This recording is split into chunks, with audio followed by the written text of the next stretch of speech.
wabarakatuh. Selamat pagi anak-anak, bagaimana kabarnya? Semoga kita semuanya dalam keadaan sehat walafiat, tidak kurang satu apapun.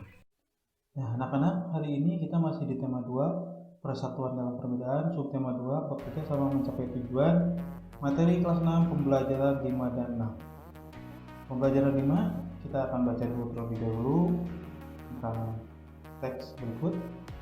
Sejak dulu bangsa Indonesia terus mengedepankan pentingnya kerjasama serta persatuan dan kesatuan, khususnya dalam upaya mempertahankan kemerdekaan Indonesia.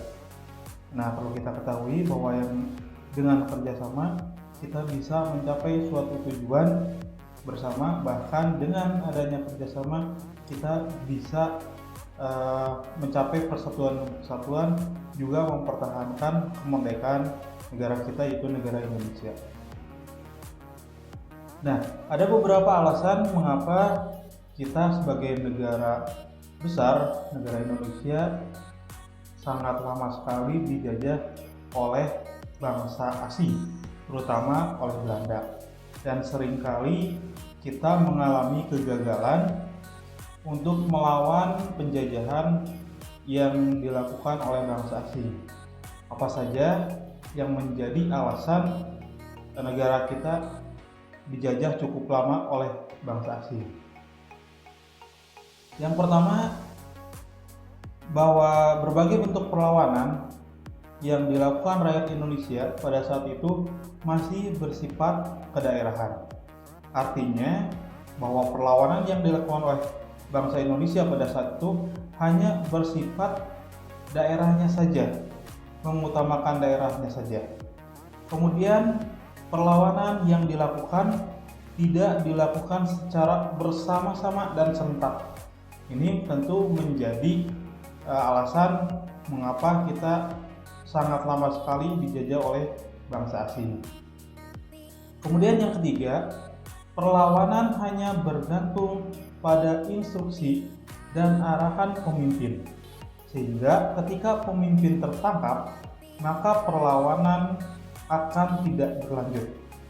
Sebagai contoh, pada saat sebelum tahun 1920-an, bahwa perlawanan rakyat Indonesia atau bangsa Indonesia sifatnya kedaerahan. Sebut saja kita punya yang namanya Teku Umar, kemudian kita punya Pangeran Diponegoro, kemudian kita punya Tuanku Imam Bonjol, kita punya Patimura, kemudian kita punya Cut Nyadin, yang semua pemimpin tersebut adalah hanya melakukan perlawanan yang sifatnya kedaerahan. Sehingga ketika pemimpinnya tertangkap atau ditangkap oleh penjajah, maka perlawanannya akan semakin mengendur. Artinya tidak ada perlawanan karena tidak adanya pemimpin atau yang memimpin sebuah perlawanan terhadap penjajahan tersebut. Kemudian yang keempat, kualitas senjata yang dimiliki rakyat Indonesia tidak sebanding dengan senjata milik Belanda. Sebagaimana kita tahu bahwa negara Indonesia atau rakyat Indonesia pada saat Indonesia akan merdeka saja, kita masih kebanyakan menggunakan bambu runcing. Apalagi ketika sebelum tahun 1920-an, di mana Indonesia masih mengalami segala persenjataan yang kurang modern atau tradisional. Nah, tidak sebanding dengan Belanda yang sudah memiliki persenjataan dengan modern. Nah, di kita mungkin pada zaman dahulu seperti Pangeran Diponegoro, Teku Umar, kita hanya memiliki yang namanya semacam keris, pedang, tombak, sehingga kualitas senjata kita tidak sebanding dengan senjata milik dari Belanda. Kemudian yang kelima, rakyat Indonesia terjebak politik di Belanda, yaitu politik adu domba. Nah, seringkali pada saat sebelum tahun 1920, antara pemimpin satu dengan pemimpin yang lainnya seringkali diadu domba. Sebagai contoh, ada kerajaan Ternate dan Tidore yang diadu domba oleh Belanda sehingga terjadi yang namanya bermusuhan. Yang diuntungkan adalah dari politik tersebut adalah Belanda itu sendiri. Kemudian yang keenam, belum terciptanya perasaan senasib yang kuat di antara masyarakat Indonesia. yang tadi kita bahas bahwa sifatnya perlawanan sebelum adanya persatuan, sifatnya adalah perlawanan yang sifatnya kedaerahan, sehingga perasaan senasib dan sepenanggungan itu belum tercipta atau belum lahir di tengah-tengah masyarakat Indonesia atau rakyat Indonesia pada saat itu. Kemudian yang kedelapan, berbagai bentuk perlawanan masih belum terorganisasi secara modern. Nah, kalau misalkan pada saat sebelum perlawanan yang sifatnya kedaerahan adalah sifatnya belum terorganisasi, berbeda dengan Belanda yang sudah menyiapkan pasukannya, kemudian juga menyiapkan strategi untuk berperang, sedangkan kita masih memiliki atau belum mempunyai pengalaman pada saat itu untuk menghadapi yang namanya musuh dari bangsa kita yang secara perlengkapan, kemudian strategi mereka sudah lebih modern. Kemudian yang kesembilan, masih rendahnya mutu pendidikan dan kesehatan masyarakat Indonesia kala itu. Nah, kita tahu bahwa bangsa Indonesia dijajah oleh bangsa asing karena pada saat itu latar belakang pendidikan di kita itu belum belum naik, belum meningkat, sehingga bangsa kita seringkali dibodohi oleh bangsa asing sehingga kita dapat dikuasai oleh bangsa asing. Kemudian dari segi kesehatan di masyarakat Indonesia juga kita berkurang karena pada saat itu belum ada yang namanya tenaga kesehatan. Nah, berbeda dengan tentara asing yang sudah mereka persiapkan, mereka lebih siap dalam hal pendidikan dan kesehatan. Nah, baru setelah tahun 1120 baru ada yang namanya pergerakan-pergerakan dari pemuda Indonesia melalui ada yang namanya organisasi-organisasi dari pemuda Indonesia, ada yang namanya Budi Utomo, ada yang namanya Muhammadiyah dan yang lainnya. Kemudian di tahun 1128 para pemuda Indonesia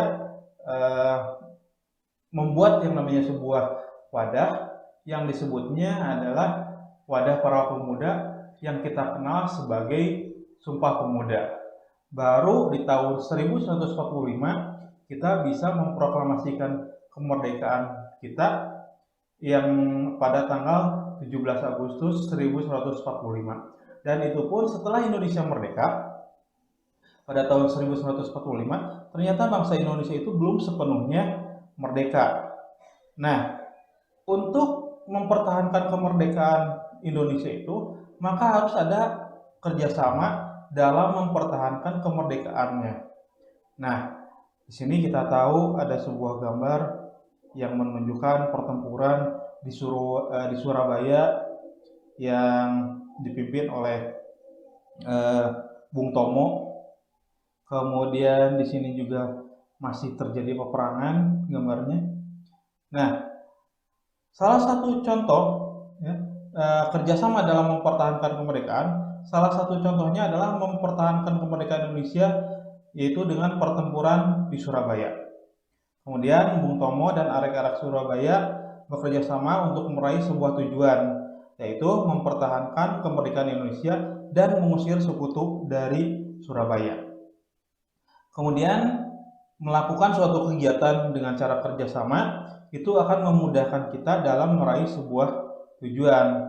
Sebagai contoh tadi adalah Bung Tomo yang memimpin sebuah peperangan dalam mempertahankan kemerdekaan, itu juga ada sebuah kerjasama di antara pemimpin dengan bawahannya, sehingga terjadi yang namanya tujuan yang sama. Itu pun juga sebuah kerjasama bisa kita lakukan dalam hal membersihkan kelas, contohnya kalau di sekolah itu sebuah kerjasama yang bisa kita ambil contohnya.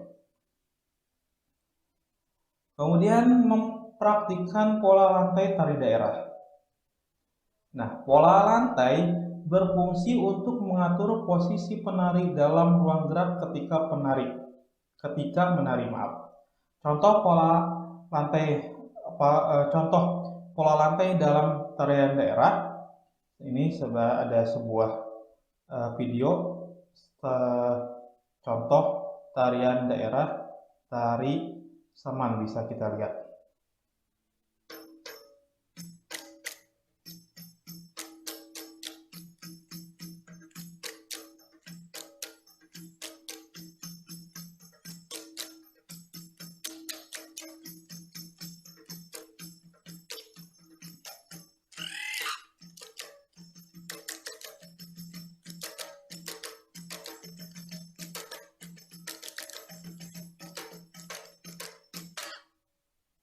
Nah, tadi kita sudah melihat bagaimana pola lantai tarian daerah dari tarian Saman tadi. Tadi bisa kita lihat mereka ada sebuah gambar yang menepuk-nepuk iringan tepuk tangan, kemudian tangan yang dikedadakan. Nanti kalian bisa belajar bagaimana cara tarian Taman tersebut. Pembelajaran 6. Nah, kita telah mempelajari berbagai bentuk kerjasama dalam kehidupan. Tahukah kamu, kerjasama juga diperlukan dalam setiap jenis permainan olahraga. Nah, bagi contoh, tarian olahraga juga memerlukan yang namanya kerjasama. Contoh dalam hal voli, kemudian juga olahraga ayam dan elang, itu juga membutuhkan yang namanya kerjasama. Membaca teks Bandung Lautan Api. Peristiwa Bandung Lautan Api adalah peristiwa kebakaran besar yang terjadi di kota Bandung pada tanggal 23 Maret 1146.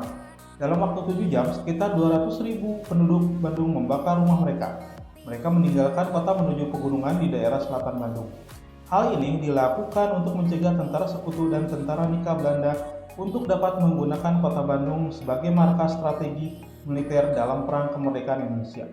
Karena kejadian tersebut, tentara Inggris merasa tidak terima dan mulai menyerang, sehingga pertempuran sengit terjadi.